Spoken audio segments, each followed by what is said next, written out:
kembali lagi dengan saya Mutia Rahmah, Prodi Administrasi Pendidikan, Fakultas Ilmu Pendidikan, Universitas Negeri Padang. Kali ini kita kembali lagi dengan mata kuliah yang sama, yang tentunya hadir setiap minggunya dengan topik atau materi yang berbeda-beda, yaitu mata kuliah komunikasi organisasi dengan dosen pengampu, yaitu Bapak Dr. Hanif Al-Qadri.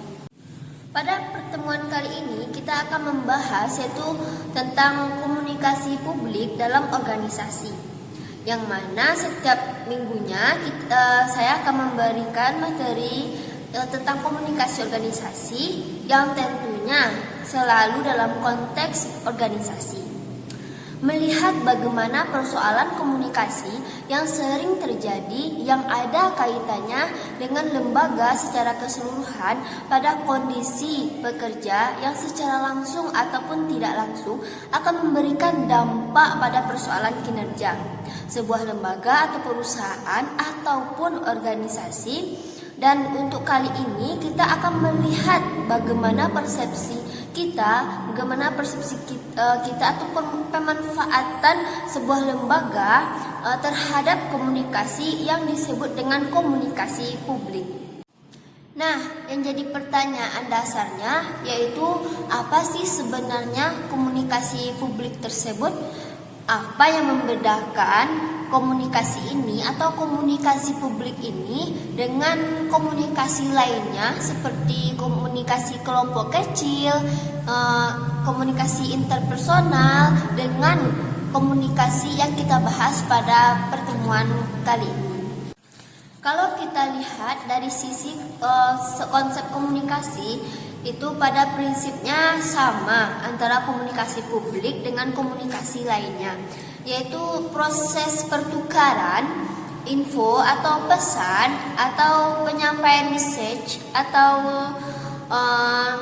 informasi dari satu orang, dari satu sumber kepada orang lain atau lawan bicara, atau kita sebut dengan komunikan. Nah, untuk komunikasi publik, pertukaran pesan yang dimaksud adalah dengan sejumlah yang kadang-kadang sejumlah orang, maksudnya sejumlah komunikan yang kadang-kadang batasannya sangat sulit, meski memang tidak seluas komunikasi massa dan sejumlah orang yang berada dalam sebuah organisasi atau termasuk mereka-mereka yang di luar organisasi ini, yang dimaksud dengan komunikasi dari komunikasi publik tadi. Sejumlah bisa berarti kalau komunikasi kecil itu kisaran 5-7 orang, maka yang lebih dari itu kita menyebutnya dengan komunikasi publik. Kisaran bisa mencapai 10 sampai 20 sampai 50 sampai 100 dan lebih dari itu. Dan juga komunikasi publik ini bisa dilakukan secara tatap muka maupun melalui media. Yang jelas, tipe komunikasi publik ini adalah sebagai monologikal karena hanya seorang yang biasa terlibat dalam mengirimkan pesan kepada mereka yang kita sebut sebagai publik. Artinya adalah kenapa monologikal? Karena si sumber yang kita sebut sebagai komunikator itu adalah satu pihak atau satu orang yang biasanya memang dalam konteks ini hanya satu orang yang terlibat sebagai komunikator yang akan menyampaikan pesan kepada si komunikan yang kita sebut sebagai publik tadi. Nah, ada beberapa hal yang membedakan antara komunikasi publik dengan beberapa jenis komunikasi lainnya yang kita sebutkan seperti tadi, yaitu seperti komunikasi kelompok kecil, komunikasi interpersonal tadi. Misalnya kita lihat kepada komunikasi kelompok kecil. Komunikasi publik biasanya berorientasi pada si sumber, pada komunikator, pada pembicara, sedangkan pada komunikasi interpersonal atau termasuk kelompok kecil itu terdapat hubungan timbal balik, artinya selevel sama antara si penerima pesan dengan si sumber atau antara si komunikator dengan si komunikan. Komunikasi dua arahnya seimbang, dan pada komunikasi organisasi publik atau komunikasi publik ini si pembicara cenderung menguasai atau mendominasi hubungan, dan pada komunikasi publik mereka yang terlibat sejumlah besar orang, sedangkan dengan komunikasi interpersonal itu hanya terdiri dari 2 orang atau 3 orang.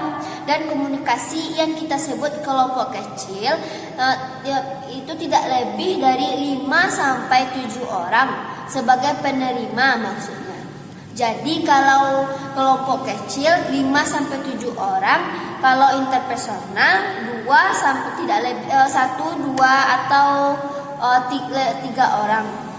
Sementara komunikasi publik terdiri dari sejumlah orang. Apa yang membedakan yang lain antara komunikasi interpersonal ataupun komunikasi kelompok kecil? Selain 2 hal yang kita sebutkan tadi, yang paling jelas membedakan keduanya adalah komunikasi publik memang sangat kurang kita melihat adanya interaksi secara langsung antara si komunikator dengan si komunikan.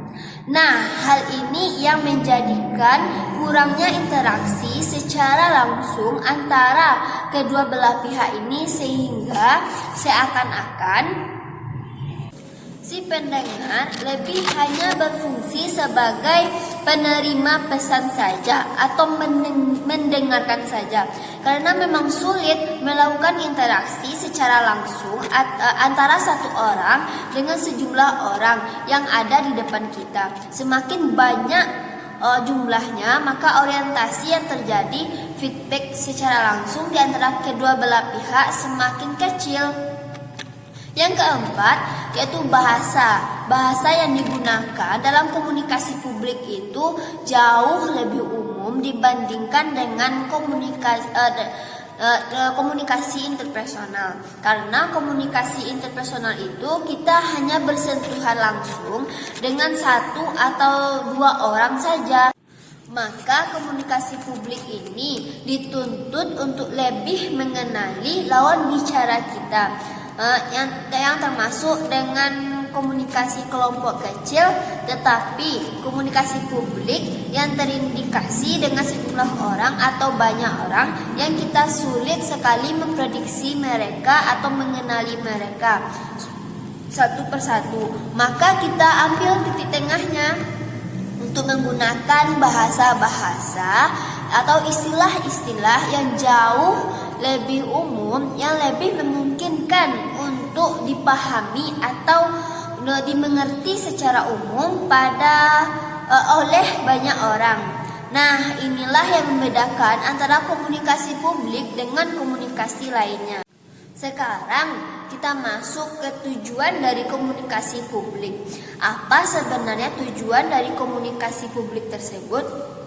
Dalam sebuah organisasi atau lembaga atau perusahaan memilih untuk melakukan komunikasi publik dibandingkan dengan komunikasi yang lainnya. Yang jelas ini secara umum komunikasi publik yang paling utamanya dilakukan oleh sebagian besar lembaga atau perusahaan atau organisasi.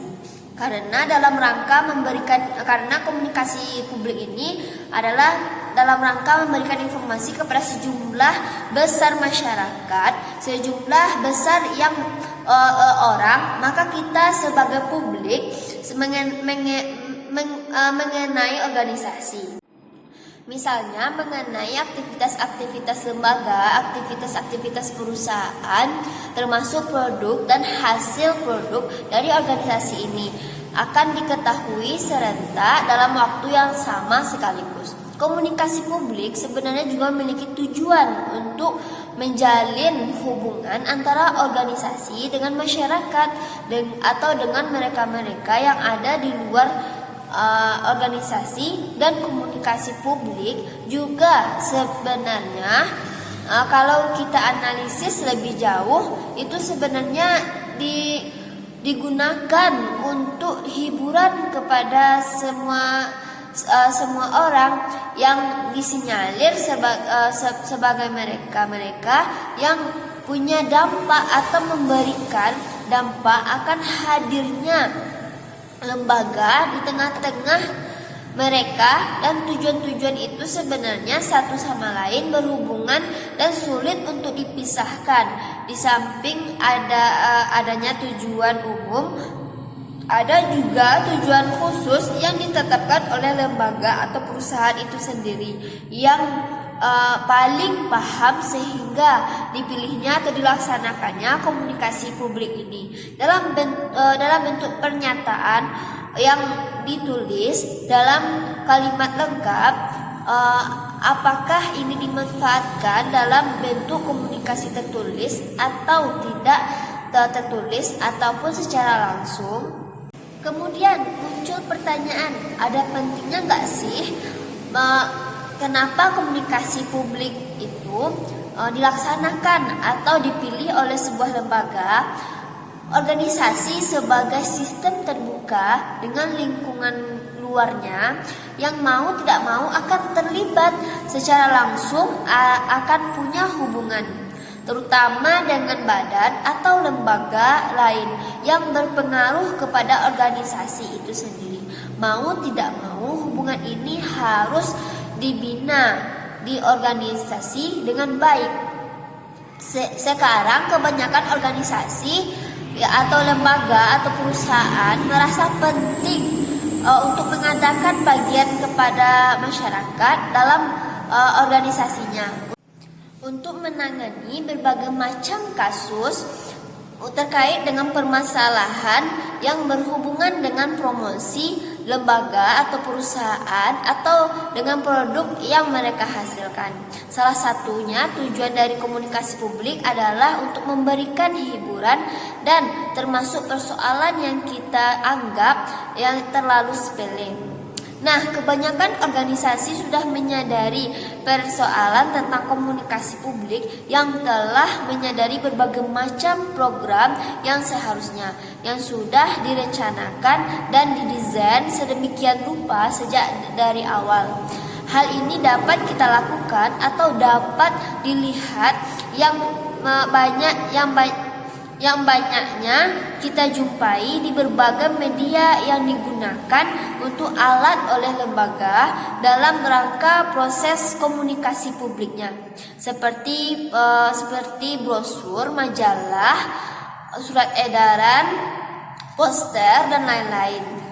Secara umum, yang namanya komunikasi publik karena dia lebih kecil sekali bentuknya, interaksinya, sehingga hampir sebagian besarnya bentuk dari komunikasi publik itu adalah presentasi. Nah, apa langkah-langkah yang mesti kita lakukan secara garis besarnya dalam mempersiapkan sebuah presentasi komunikasi publik berdasarkan analisis pendengar? Jadi, orientasi dari komunikasi publik harus berdasarkan orientasi pendengar. Artinya, orientasi komunikan, orientasi publik, orientasi siapa yang menjadi publiknya.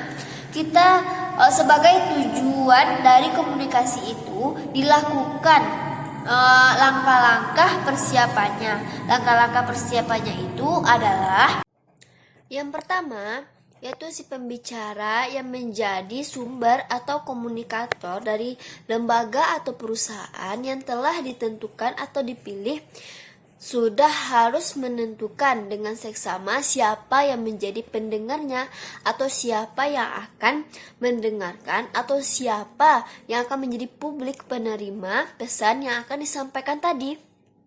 Si pembicara harus menjawab pertanyaan ini sebelum ia mengumpulkan berbagai macam data atau mempersiapkan presentasi materi yang akan disampaikan.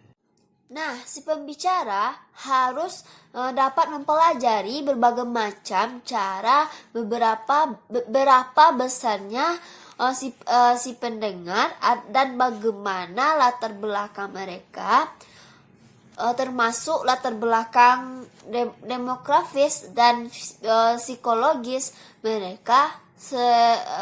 Setelah itu baru memilih topik yang diduga akan disukai pendengar untuk mengetahui informasi yang lebih banyak mengenai pendengar. Mungkin si pembicara atau si sumber ini bisa melakukan interview awal dengan beberapa orang yang kira-kira mengetahui tentang keadaan pendengar, atau mungkin melakukan mengenai perspektif mengenal calon dari publik yang akan kita temui sebagai komunikan kita. Yang kedua, si pembicara atau si komunikator yang sudah dipilih ini haruslah punya data, sehingga dia harus mengumpulkan sebaik mungkin data tentang si pendengarnya. Nah, setelah itu dia harus belajar tentang sikap dan karakteristik mereka, sehingga mereka adalah orang-orang yang bisa diprediksi atau dikenali, sehingga si pembicara seakan-akan menjadi bagian dari si pendengar ini. Dengan mengenali si pendengar, dengan mengenali karakteristik mereka, kita masuk dengan strategi-strategi yang mungkin cocok dengan mereka. Yang ketiga, yaitu si pembicara ini seharusnya punya tulisan atau justru menulis paper terkait dengan posisi-posisinya yang akan menjelaskan bagaimana reaksi pendengar menurut pikirannya. Jadi ada analisis tertulis ini bagi pemula. Bagi pemula ini penting kalau memang banyak pengalaman di bidang itu lebih baik. Tapi paling tidak ketika pemula ini sangat perlu analisis tertulis ini, sehingga kita tahu prospek ini dan kita harus berbuat apa ketika kondisi ini terjadi. Kita masuk seperti apa. Selain itu, langkah-langkah yang harus dipersiapkan adalah berdasarkan informasi pada apa yang kita tuliskan itu dari sumber-sumber yang kita peroleh. Hendaknya kita membuat garis-garis atau poin-poin dari inti-inti yang akan kita perbincangkan. Karena semua orientasi itu pada si pembicara. Jadi teman-teman, karena orientasi itu ada pada si pembicara. Jadi teman-teman, kalau kita simpulkan langkah-langkah apa yang kita lakukan sebagai bentuk persiapan dari komunikasi publik yang kita laksanakan sebelum itu, dan proses eksekusinya, artinya secara umum sama dengan komunikasi lainnya. Yang pertama ada tuntutan bahwa kita harus mempunyai produk-produk atau knowledge yang baik tentang apa yang akan kita sampaikan, dan semua itu didesain dengan baik, dibuat poin-poin khusus. Yang kedua, mengenal dengan cukup baik siapa yang menjadi publik atau target, sehingga karakteristiknya bisa kita dalami, mereka bisa kita pahami, sehingga komunikasi-komunikasi yang terjadi kita bisa masuk ke dalam konteks ihwal berdasarkan siapa yang menjadi target pendengar. Jadi secara umum komunikasi itu sama saja. Secara efektif kita harus masuk ke area calon pembicara kita atau calon pendengar kita. Karena semakin kita kenal dengan mereka, semakin kita tahu akan masuk dengan strategi atau cara komunikasi kita yang gunakan itu bagaimana. Nah, penyampaian komunikasi publik ada masalah, ada yang masih kita pikirkan, di mana persiapan presentasi yang baik itu hendaknya diikuti dengan penyampaian yang baik juga, sehingga memungkinkan komunikasi itu lebih efektif dilakukan, dan ini yang seringkali dilupakan oleh banyak orang. Dan kualitas penyampaian presentasi dalam proses persiapan itu, apakah secara tulisan ataupun secara lisan, ditentukan oleh pesan yang sengaja dimaksudkan oleh pesan yang tidak disengaja. Ini jadi berbeda pesan yang disengaja ataupun tidak disengaja. Didesain sedemikian rupa sehingga proses penyampaian kepada publik menjadi lebih jelas, sehingga memang sudah ada kop-kop yang sudah dipersiapkan oleh kita. Jadi balik lagi ke kondisi komunikasi secara umum, bahwa untuk sampai ke tahap efektif, komunikasi sangat ditentukan oleh si komunikatornya. Kalau komunikatornya orang yang sudah terbiasa, tahu persis dengan siapa dia berhadapan, pesan yang akan disampaikan, bagaimana cara menyampaikan, semua masuk dalam literasi berpikir untuk dia melakukan suatu strategi khusus. Maka semakin baik persiapan, karena yang kita hadapi bukan satu atau dua orang, tetapi yang kita hadapi itu yaitu sejumlah orang dengan karakteristik yang berbeda. Maka semakin kita kenal dengan kondisi-kondisi ini, dengan calon-calon publik yang menjadi target atau jadi komunikan kita, maka semakin mempermudah kita melakukan presentasi atau melakukan komunikasi publik dengan mereka. Nah, pembicara dalam konteks ini bertanggung jawab memberikan presentasi yang berharga, yang punya nilai, dan areal ini memungkinkan atau memaksa pembicara untuk bertanggung jawab menyampaikan presentasinya, ide-idenya, informasinya seefektif mungkin. Dan untuk menyampaikan informasi atau presentasi lisan secara langsung, ada banyak hal yang mesti dipersiapkan atau yang dilakukan, dan ini memang dipertimbangkan sedemikian rupa, yaitu adalah yang pertama, persoalan kontak mata. Dan ini sebenarnya juga menjadi strategi secara umum dalam komunikasi, apapun itu komunikasinya, seperti interpersonal, kelompok kecil, komunikasi massa yang tanpa batas, calon pendengar atau publik, dan komunikasi publik secara umum juga sama. Kontak mata meski dengan sejumlah orang, karena kontak mata sebagai bentuk interaksi kita dengan mereka. Kontak mata ini adalah teknik komunikasi nonverbal, sehingga dimanfaatkan hampir seluruh bentuk komunikasi demi mencapai titik klimaks dari efektivitas komunikasi yang kita inginkan. Salah satu bentuk komunikasi nonverbal yang kita manfaatkan melalui kontak mata. Melalui kontak mata ini sangat membantu sebenarnya, membantu kita sebagai pembicara dalam menjelaskan berbagai macam ide kepada pendengar untuk menyampaikan bahwa inilah pentingnya.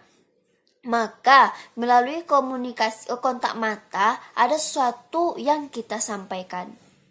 Ini yang harus kita tekankan, itu akan berbeda dengan kontak mata kita yang kosong, apalagi tidak memberikan sentuhan kepada pendengar kita pada saat presentasi dilakukan. Di samping mempunyai kekuasaan yang membujuk, bentuk kontak mata akan membantu kita untuk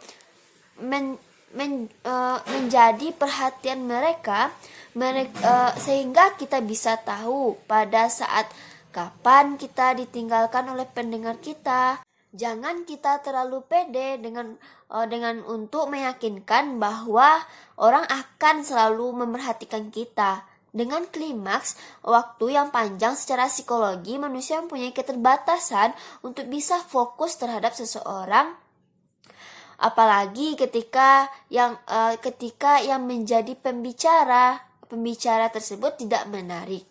Jadi salah satu fungsi dari kontak mata yaitu untuk menjaga perhatian audiens atau pendengar kita agar mereka tetap fokus dengan si sumber atau komunikator yang disampaikan oleh si komunikator tersebut.